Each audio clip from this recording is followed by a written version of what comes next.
Hey everyone, my name is Noah Meehan, and this is the Arc of Truth. So today, we have an official meeting between Kim Jong Un and Donald Trump, both leaders of our respective nations, the United States of America and North Korea. They are currently meeting in Singapore, and at this very moment, they're eating lunch. I know it's kind of weird because it's actually 9:03 p.m. the moment I'm actually making this video, and yet it's lunch tomorrow over in Singapore. It's very weird, but that's not the point that's not the reason why I'm making this video. This is definitely a historic moment, because for pretty much ever since the creation of the two nations, North and South Korea, there hasn't been really that much dialogue between the United States and the North. The only kind of dialogue that's been going on is basically with missiles, with drills, and even threats, mainly from North Korea over attacking Seoul, Tokyo, Guam, Hawaii, and the continental U.S. But now we already see a major change with that, with these two leaders coming together and actually talking face to face. Now, I'm not sure. I don't think that this summit will result in too much. What it will result in would definitely be, obviously another summit. But that's exactly the point, because this is going to be the start of a new relationship and a new dialogue between North Korea and the United States. Right now, Donald Trump is trying to get a feel for Kim Jong Un on whether or not he really is in support of denuclearization, and as a possible added bonus, the end to the North Korean regime, and basically become a democratic one instead. But I'm not sure if that's going to be a major focus at this point. So I actually think that nuclear weapons would be a much more bigger topic in the summit than human rights or that sort of thing.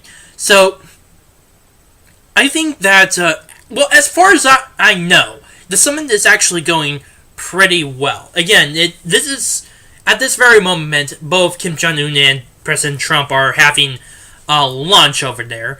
And they're going to be over there for a few hours before they both leave for their respective nations. Trump will eventually go to military bases in Guam and Hawaii and then fly back to D.C. Again, this will definitely be establishing a new set of dialogue between these two nations. We have seen for over 70 years a conflict that has never really officially ended. All we had was an armistice, and that was back in 1953. Ever since, there has been multiple cases of skirmishes and conflicts and close calls.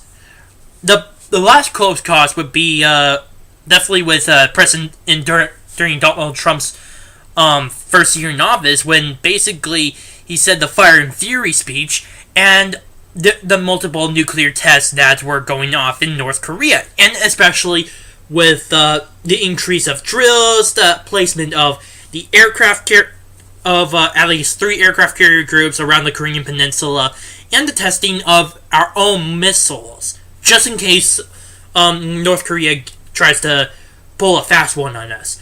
And I think that this definitely played a process in how this meme was set up, because kind of like how Ronald Reagan did with Gorbachev over increasing military spending and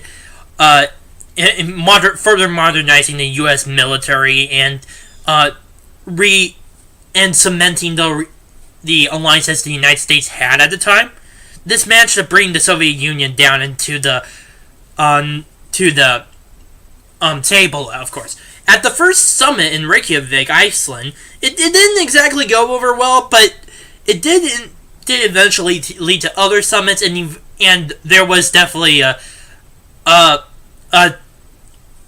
cool down in tensions between the USSR and the United States.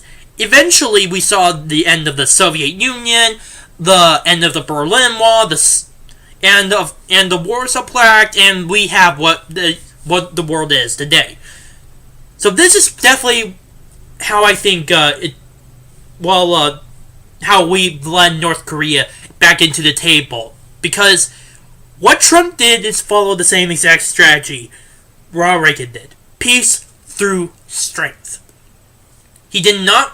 It was obvious that he wanted peace, but he was willing to use it, or try to gain it in a position of strength. In this position of strength, he used multiple options and other resources that could provide for that sort of thing. And we've seen in the media that where he's been calling on the military to test some missiles. We saw worldwide reports of him moving at least two or three aircraft carrier groups near the Korean Peninsula, and he's been further ramping up with both drills and military and his own verbal threats against North Korea. And I think that was actually what brought North Korea to the table. This was completely unpredictable and off guard. Caught them off guard, because in the past, while we did have somewhat of a strong stance, we did not have an unpredictable edge towards us. We didn't really see the testing of missiles it's as shown in the media. We didn't see the presidents of the United States like Lord George W. Bush or Barack Obama or Bill Clinton over verbal threats, like personal insults, like calling Kim Jong Un Rocket Man, especially to the UN. That's going to be a highlight, by the way.